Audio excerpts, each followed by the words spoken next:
Good morning.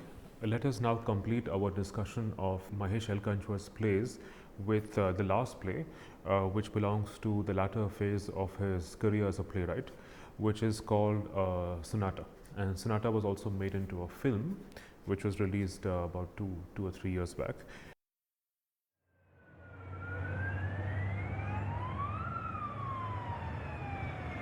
We're all in boxes. You, me, that woman in the window. Cheers, Miss Typo! Why don't you make a list? Cigarette bad. Wine bad. Hugging and kissing very bad. What? What? आकाश कांदे होताश शोमो नाइजे को I sway through life with abandon. Petni, sharp chutney. Gali she can hear all right.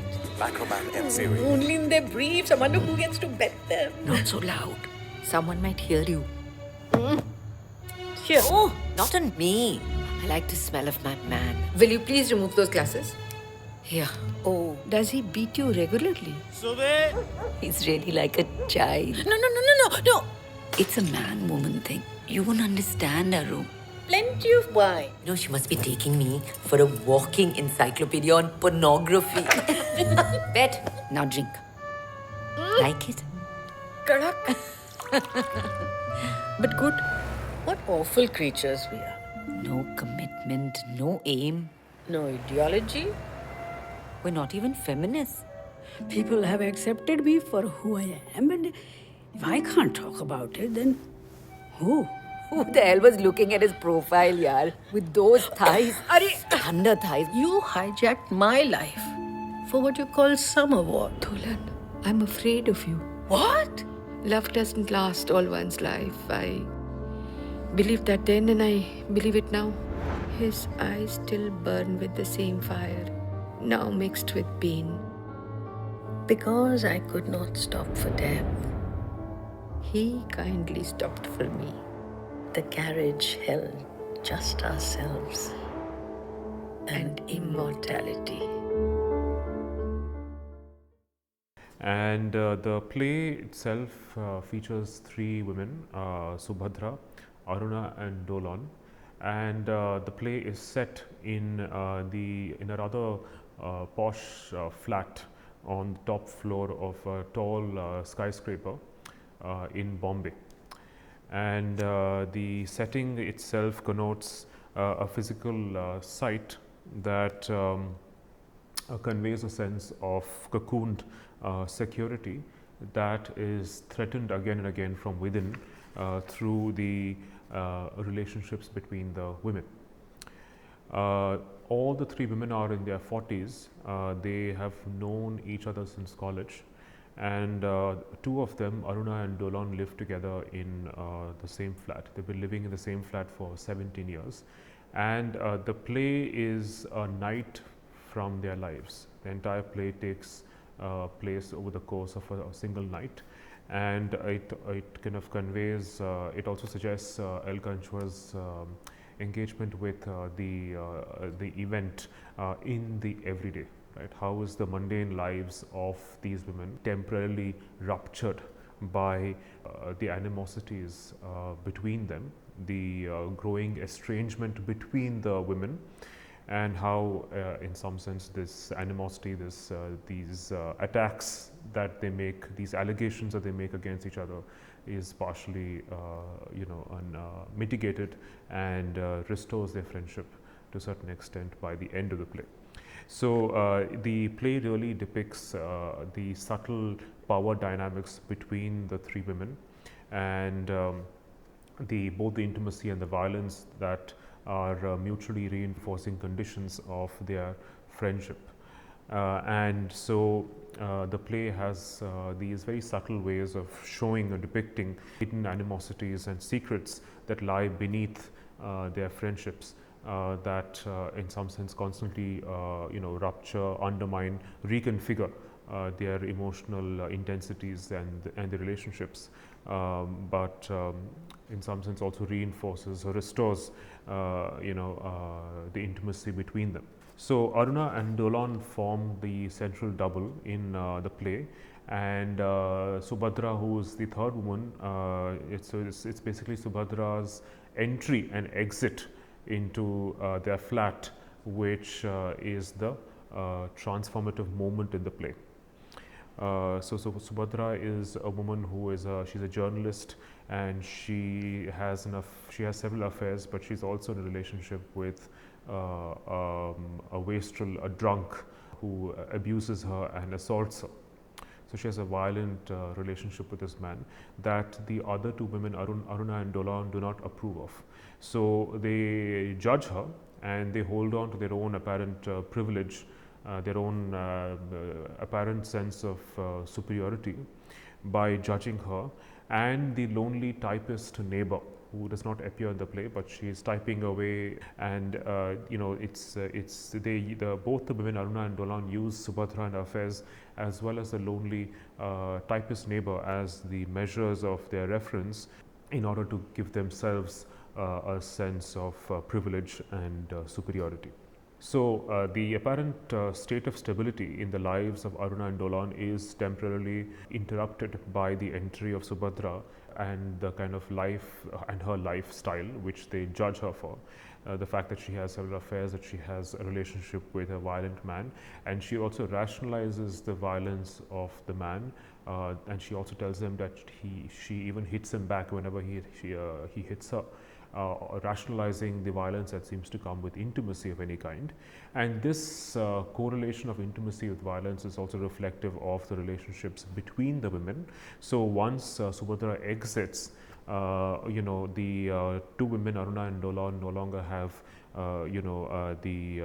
Subhadra as a frame of reference, as a foil that would give them their false sense of superiority and privilege, and they end up attacking each other bitterly towards the end of the play, where we discover later on that Dolan had a brief sexual encounter with Aruna's estranged, long divorced husband. And so that in some sense brings out a sense of deep sense of betrayal and repressed sexuality which comes with it. And so they argue with each other, they attack each other, but Aruna also is willing to actually let go of the past, and their friendship is restored, or albeit altered to a large extent. And you also have these mentions of Dolan's. Dolan is a banker, and she's a very restless woman. She's obsessed with her own health and the food that she eats. She's Bengali, so it's her constant references to and performances of Robindra Sangeet and her bottles of perfume that become her private obsessions, as a way of trying to constantly conceal her own insecurity, her own vulnerability.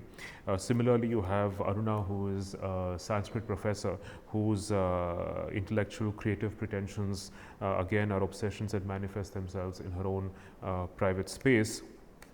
And you have Subhadra, whose adoration of her husband, of her boyfriend, her partner, as well as her constant amorous raptures of the male teacher who taught them in college, again becomes a way of veiling her own the violence that characterizes her life, her own insecurities, and the fact that she knows that the other two women, Aruna and Dolan, judge her for her life. And so Subhadra, when she comes back, when she enters the flat and she's come to see them, Aruna sarcastically tells her that you have come to visit your transit lounge. So it's almost like as though the other two women, her friends, are a source of temporary relief, to which she returns now and then when she needs to feel better about herself. But then also realizes that the two friends of hers are not always the source of comfort that she assumes they are, but that they are also, they also judge her for her lifestyle. So let us first look at how the opening of the play, where it is only just one act. The play only comprises one act, and it's the stage directions are rather elaborate. It describes the rather wealthy flat on the fine suburbs of Mumbai. The stage directions are as following. A fine terrace flat in one of the finer suburbs of Mumbai. The drawing room is filled with fragile, delicate objects: glass tabletops, porcelain object art, crystal vases. It's obvious that only women live here. So the objects that are visible, that are present on stage, are delicate objects, objects that can break. So the objects themselves suggest the fragility of the relationships between the women that are that are imminently breakable, that they can actually be ruptured and exposed for what they are at any point in time. 3 steps down the drawing room is the terrace. The apron should be used for the terrace. On the left is a door leading to Aruna's room. The 2 doors in the back, one leads to the kitchen and the other serves as an entrance to the flat. Between the doors is a wooden cabinet with intricate carving against the wall. The area on stage left has a coffee table and a few low chairs. Upstage on the left is Aruna's working desk and chair and a rocking chair. On the right, another road leading to Dolan's room. Upstage on the right, a sofa, a center table and a TV facing the cyclorama. Near the door leading to Dolan's room is a small carved table on which is an array of perfume bottles of all shapes and colors. Beyond this, we see the skyline of skyscrapers. It is evening when the play opens. The windows of the skyscrapers will gradually lit up and then fade as the play progresses. Aruna and Dolan on the stage.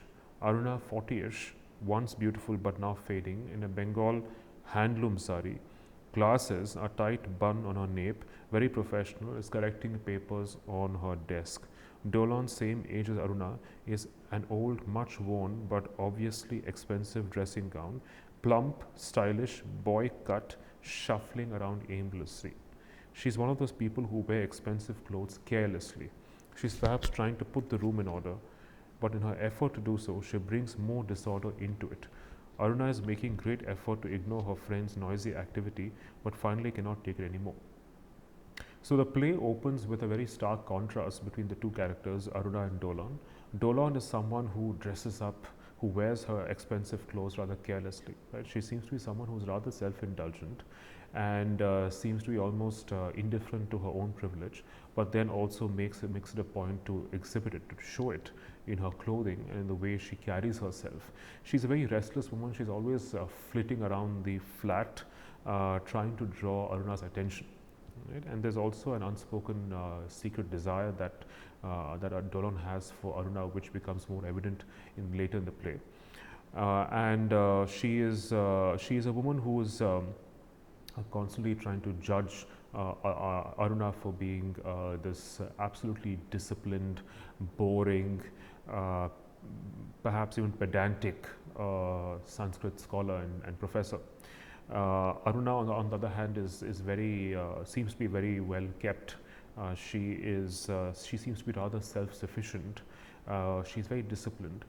We see her grading papers and laughing at her students in contempt for their awful answers, their awful writing. And there's also a clear Bengali cultural presence in the drawing room, because Dolan is Bengali, Aruna is Maharashtrian, but then she's also dressed up in a Bengali handloom sari and looks very, she seems to have an air of expensive simplicity. And she also seems rather emotionally distant. She's not a woman who likes to be touched. Dolan seems to be the person who is physically expressive, demonstrative with her affections, is very talkative and rather rebellious, and constantly makes fun of Aruna for being this absolutely self-contained, disciplined and boring woman scholar. So Dolan also becomes a rather caricature of Bengaliness in the way she is constantly talking about food and her Bengali penchant for good food. She's obsessed with eating well. She's also obsessed with the weight she's been putting on, and how she constantly asks Aruna for her validation of the clothes she wears. She tries wearing new sets of clothes to see if they still fit, and she's constantly asking Aruna whether she thinks that she is pretty and she's elegant and she's desirable. She's also obsessed with her perfumes. She is obsessed with the smell of perfume, just like she's obsessed with the smell of food. And but Aruna doesn't seem to have much time for her. She's completely absorbed and lost in her own grading of her students' papers and her own knowledge of Sanskrit. And then she constantly utters these Sanskrit lines from the answer papers, now and then interjecting Dolan's lines and dialogues. And you also see how both the women use the typist, lonely typist neighbor, and Subhadra's affairs later on as a reference point for their own judgments and privileged lifestyle. So you see it on page 251, where Dolan, makes fun of Aruna for her Maharashtrian middle class nature, her typical Maharashtrian middle class nature, her jealousy, her resentment towards Bengalis, of how Bengalis seem to be entitled to their own artistic and cultural, lifestyles and taste, and that very often you also see Aruna asking Dolan whether Bengalis are the only ones who are entitled to art and culture, or whether there are other communities like Maharashtrians who seem to have their own contribution to make, their own sense of entitlement towards aesthetics. Again on 256, Dolan says, looks at the lonely typist and tells her that she must be awfully lonely, leading a life unlike theirs, which seems to be a lot more exciting. And then Aruna asks her to sing some Robindra Sangeet. Dolan says, I tried once. I waved my hand from my balcony and smiled. She slammed down her shutters, referring to the lonely typist. Aruna asks her to sing, but then Dolan doesn't seem to be very willing. And then Aruna says, Dolan says, why do people dislike me? Speak something, woman. And Aruna says, watch out now, Dolan. Dolan is crushing a cigarette stub. She smokes. Now you will take out the wine, smoke, and get sentimental. Don't. So they're obviously very aware of, familiar with each other's lifestyles. They're the ways of living, and so they know each other very well. And this is one of those days when they, discover that they again discover their familiarity with each other, but also the fact that there is a brewing sense of estrangement and violence that will occur in the play. Dolan says, you afraid? Aruna, sing. Dolan, you straight-laced middle-class Maharashtrian. And Aruna asks her to sing a Robindra song by Rabindranath. Then Aruna says, nobody dislikes you. Dolan, friendship with men is bad, unthinkable. You dislike me. Sorry. Aruna, be quiet. Dolan, sorry. Aruna, we've been sharing this apartment for all these years. We have made it our home. Is that nothing to you? Dolan, sorry. Aruna, go make some rice. Dolan, go into the cabinet. Habit. We stay together out of habit. Aruna, if you say so. Dolan, and these squabbles, another routine. Aruna, with slight disapproval. It is not such a bad idea to give up some bad habits. She's talking about smoking and drinking. Dolan, aggressively, you mean it is always I who start fights? Aruna is deeply engrossed in her papers. No, Baba, can't live like you. Control. Total self-control. Perennial. The way you walk, talk, sit, controlled. I like to speak. I like to express myself. Yes, I am demonstrative, and I am not a bit ashamed of it. I don't want those severe lines in my face, a morose face, wooden movements. Right? So that's her perception of Aruna as someone who is absolutely suppressed, self-controlled, doesn't seem to have a single touch of freedom and spontaneity about her. And she thinks of herself as someone who is spontaneous and someone who is demonstrative. Dolan is also very extravagant with her money. She spends carelessly. She buys expensive perfumes. She buys expensive clothes, and she seems to be absolutely living in complete abandon. And then she's this. There's again later on 259 and 260. She's constantly asking Aruna for her appreciation of her beauty, despite her age, of her figure, despite the fact that she eats. She likes eating.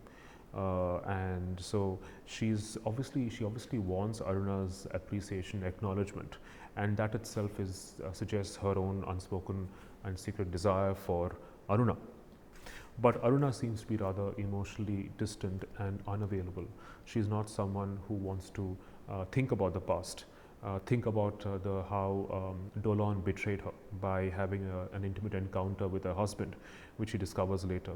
She does not like being touched. So it's almost like as if she wants to prevent herself from being hurt again.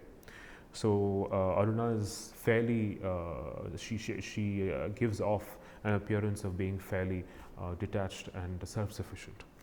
And of course, this later on we discover is also a facade of self-sufficiency in an attempt to not be hurt by her friend. And then later on we see Aruna, just mollycoddling Dolan, telling her, this silliness of yours, I like it. Subhadra loves it, right? So Dolan tries on her new clothes and she reappears in her old dressing gown, and she pours herself some wine, and she has wine and cheese, and she asks Aruna to have it, but she's not interested, and she says, I'm going to be a compulsive eater. No anorexia here or bulimia. Eat like a pig. Grow fat. Grow so enormously fat that on that fat the entire city of Mumbai can be kept illuminated from 15th of August to 26th of January. Some use of this body, as it is outlived its purpose, if it had any to begin with. So you get a sense of Dolan also being a fairly lonely woman who has maybe kind of entertained herself. Her only pleasure in life being food, eating, and singing and drinking. But Aruna is in no mood to give her any attention, and she also seems to be a prude. She's not someone who likes the sexual jokes that Dolan and Subhadra crack in the course of the play. And then Subhadra enters, right? And Subhadra again is someone who speaks in a mixture of Hindi, Bombay Hindi and English. And she again seems to be someone who is absolutely, lives, in utter comfort. She seems to be rather careless herself in her own appearance. She wears expensive clothes. She's heavily made up.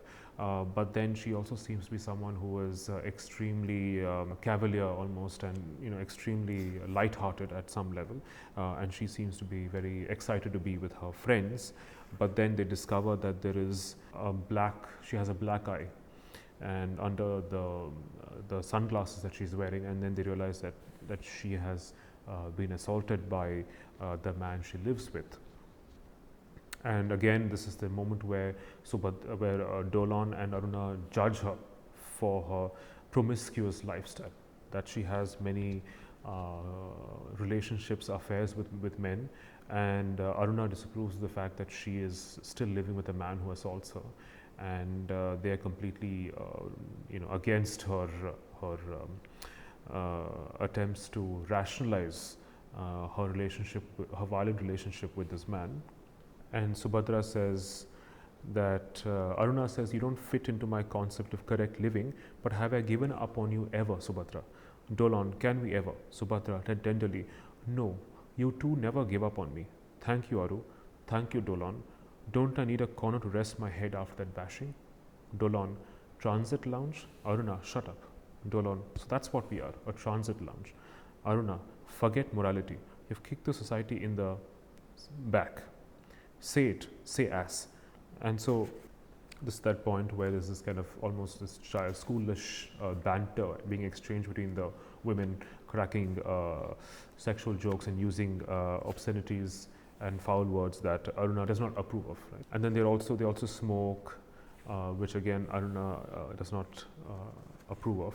She says, I'd suppose I did all that, smoked, drank, I can do that, but I'm 40 now and who's to stop me? Turn around. She holds Subhadra's face in her hands and turned it towards herself, scrutinizes it. Don't move. Applies cream below her eyes. Is that all or is there more? Subhadra smiles and rubs her face against Aruna's stomach. Aruna puts her hand on her head affectionately. Idiot.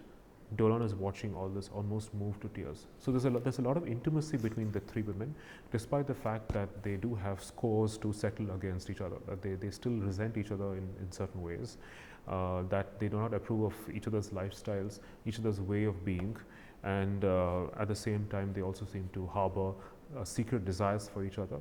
And they also have secrets from each other. In fact, the most important one being the betrayal that Dolan feels that she has done by having an intimate sexual encounter with Aruna's ex-husband. Then later on, when Dolan praises Aruna for her professional credentials, for having won a scholarship on Sanskrit, then Aruna is rather ashamed and embarrassed. And we also discover that Aruna writes stories for a women's magazine.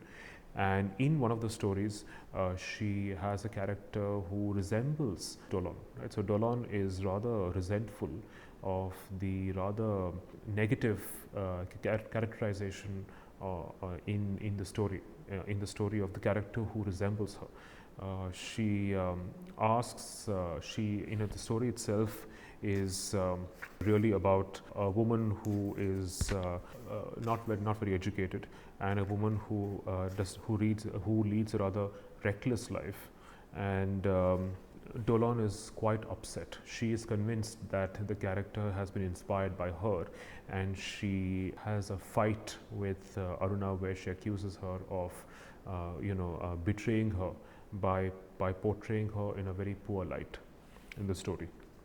Right, so that becomes another occasion for a potential animosity between the friends. So if you look at page 271 of Act 1, there is a long quote which again between the women who want to believe that they lead self-sufficient lives. So Dolan says, what awful women we are, Aruna. We're all right, we're self-sufficient, we earn, we spend. Dolan, self-centered, do nothing for the society. Subhadra, without any commitment, without any ideal. Dolan, no ideology. Subhadra, we're not even feminists. Dolan, we blow money, smoke, drink. Subhadra, and my affairs. Dolan, giggling, she, what kind of people are we? Subhadra, decadent but happy, we are happy.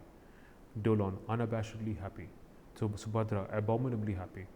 Dolan, obscenely. Right? So the women would like to believe that they are fairly self-sufficient women who earn, who spend, who don't have any commitment to any kind of ideology, not even feminism. We blow money, smoke, and drink. Right? So, but this is just their self-perception, and this is obviously being eroded from within across the play through their hidden animosities and secrets. Subhadra, who was an editor in a newspaper, loses her job, right? And she's upset that she's been betrayed by the paper, who accuses her of plagiarism, for which she loses her job.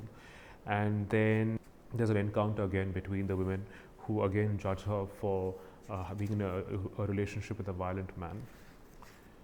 And later on, after Subhadra leaves, there is this encounter between Dolan and Aruna, where Dolan accuses her of misrepresenting her in the story. Dolan says that the story is based on me. Aruna, no. Dolan, the heroine of your story, she uses frilly, jazzy clothes, smokes, drinks. Aruna, hundreds of women do that. Dolan, and her Marathi is laced with Punjabi. Aruna, a totally imaginary character. Dolan, Punjabi instead of Bengali. Why didn't you make her Bengali? It would have been more authentic. Aruna, will you listen to me? Dolan, in a broken voice. You shouldn't have done that. Such an old friendship. Gone in a minute. Foot, just like that. Aruna, look here. That woman is not you. Maybe some similarities, only a few externalities. Dolan, don't give me that bullshit. Good night. Aruna, wait a minute. Dolan, I'll pack my things first thing in the morning. Aruna, will you please listen to me? You hold a big post in a multinational. She's a clerk, you are multilingual, she's almost an uneducated. Dolan, this is my flat, you should leave. Aruna, I will, but not unless I've thrashed this out. Yes, it's true. She's bubbly like you, Dolan, and she touches like me. Yes, I touch, but I touch easily in everybody. Kiss even. You find something like that in my touches? Like that Surinder's? Aruna gives her a long, hard stare and then turns to go to her room. Dolan shouts at Aruna, "Why don't you thrash it out now?" Right? So Dolan is deeply hurt and resents Aruna for betraying her. She even tells that the story should have been called Betrayal instead of Maitra, because it seems to have a character who resembles her, who's been shown in a very poor light in the story as someone who wears frilly, jazzy clothes, who smokes and drinks, who leads a reckless life, devoid of any responsibility. So, whether or not this is true, perhaps one could read this as Aruna's attempts to then probably take a jibe at Dolan for her reckless lifestyle, which she does not disapprove of, which she does not approve of. Sorry, and then later on, Dolan asks her to leave because she tells her that the flat belongs to her. And then later on, we get to know that Dolan had an affair with Aruna's ex-husband. And Aruna, now we get to know about Aruna's conflicting self-perceptions. Aruna was herself someone who wanted to lead a very ambitious life. As Dolan says, you were dreaming of a magnificent career. You were ambitious. Indology, Germany, America, conferences and seminars, rubbing shoulders with the cream of the world. Right? So that was Aruna's life. Right? And so she realized that she could not be married to a man who was Avinash. Aruna's ex-husband is named Avinash, and Aruna realizes that she could not have lived a life with Avinash because he was Aruna calls him as terms him as someone who was celebrated but still a wastrel. Right, so she felt that she would have undermined her life's ambition had she continued to be married to Avinash. So she terminates the marriage, but then, according to Dolan, she terminates the marriage. But Aruna says, "I'm not so sure of that." Right? So Aruna is not entirely willing to accept the fact that she terminated the marriage, despite the fact that she did not want to be married to a man who would have undermined and been obstruction to her own professional ambitions. "Perhaps I wouldn't have been able to cope with him," Aruna tells Dolan. "No, I know I'm not a success, but not a failure either. I'm living a tepid, monotonous, secure life. Am I not? Life has passed us by, Dolo." So I think Aruna and Dolan realize that they have probably passed the bloom of their life and that they're now leading fairly monotonous, privileged lives. And it's the monotony that comes with privilege that in some sense they're trying to displace and interrupt with their own personal rivalries and resentments, because they're not able to take the monotony of a privileged lifestyle where they don't seem to lack anything apparently. And so there's also a moment later on where they are grateful, they are happy that in fact, Dolan quotes a poem by Emily Dickinson, which valorizes death, and she's grateful that human beings are not immortal. What would happen if we were immortal? If there was never an end to life, and that we kept on living, that we would actually find ways of killing ourselves. And so death is a great source of comfort and relief from a constant attempt to strive, human strive for more and more, and never seem to find an end to it.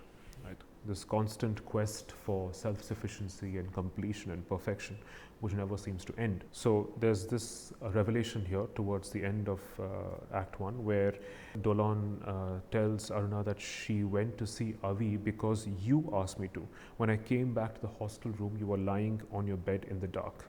Aruna, please. Dolan, your tears running down into the pillows. Aruna, it was a difficult decision. You did something beautiful then. You held me close. Dolan, touched your white eyes with my lips. Aruna, you drank all my pain. Dolan, it never happened again. Aruna, no. Dolan, Aruna, bolo ma. Dolan, you ever thought I was giving you signals? Aruna, never. Dolan, but you changed so much after that evening, became remote. Aruna, I'll always cherish that moment, Pugly. For the first time in my life, I hadn't recoiled from human contact.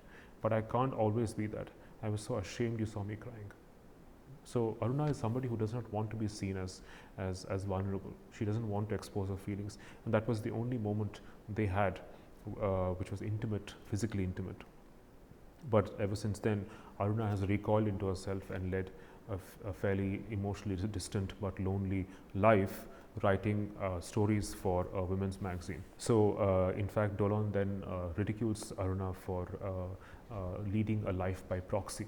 Right? So she accuses Aruna of being insecure, that she could not dare to live the kinds of the wild lives that Dolan and Subhadra have lived, which is why she judges them, and she probably derives vicarious pleasure from them by writing stories that are based on her friends. Dolan says, we are friends.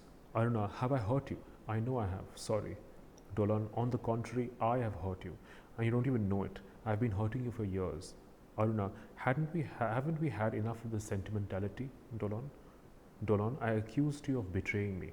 Aruna, wasn't the first time you said something like that to me? Dolan, I have betrayed you. You and Avi parted ways on that day, and you said to me, go, be with him. I can manage myself, but he's being ripped apart. When I came back from him, I was full of him, and I never told you. When I went to him, he was writhing in pain. As I tried to console him, I forgot everything at that moment. Your relationship with him, our friendship. The happiness I got was so overpowering. When I saw you crying, I felt like covering you with that happiness. I never met Avi after that. But Aruna does not confront her with this confession. It's almost like as if she hasn't heard what she said, and she goes around organizing the room, which is a mess. And this is obviously Aruna's ways of guarding her own sense of betrayal and vulnerability. Dolan, will you ever forgive me? Aruna, what right did I have over him? Dolan, I betrayed your trust. Aruna, I have never thought that others should not get what I cannot. What's so new in what you did, friend? All the dhutis and sakhis from Sanskrit poetry have been doing this for ages. Dolan sobs. Aruna takes her in her arms. Enough, my precious. It is the past. Leave it behind. You needn't have told me all this. You did, so it's okay. Get up now and chin up, honey. Dolan rises, trips against the center table. The perfume bottle on it falls down. Dolan, ma, go. Aruna, Subhadra gave it. Dolan, not a drop left. God. Aruna, give it to me. One more addition to the collection. These papers, I'll have to do them tomorrow. I must try a little snooze. Dolan, I think I will read for a while. And they play Moonlight Sonata towards the end of the play. So you see that the perfume bottle that Subhadra gives her breaks, shatters. And so there's this moment where after Subhadra's exit from the flat, the two women, reveal their hidden animosities towards each other. It's in very subtle ways. Even the betrayal that Dolan feels she has done to Aruna is exposed and revealed by the end of the play. And so they also lose whatever little privilege and superiority they had over Subhadra when they bare fangs for the last time towards the end of the play. But then there is also this hint of where Aruna forgives and is willing to completely let go of the past and embraces Dolan for the friend that she is. And so there is this attempt to try and restore an exposed, wounded friendship, right? And so this is how the play ends, right? So this is our discussion of Mahesh Alkanchua's last play, Sonata. We will then continue in our next session on our discussion of a new playwright, Mahesh Dattani. Thank you.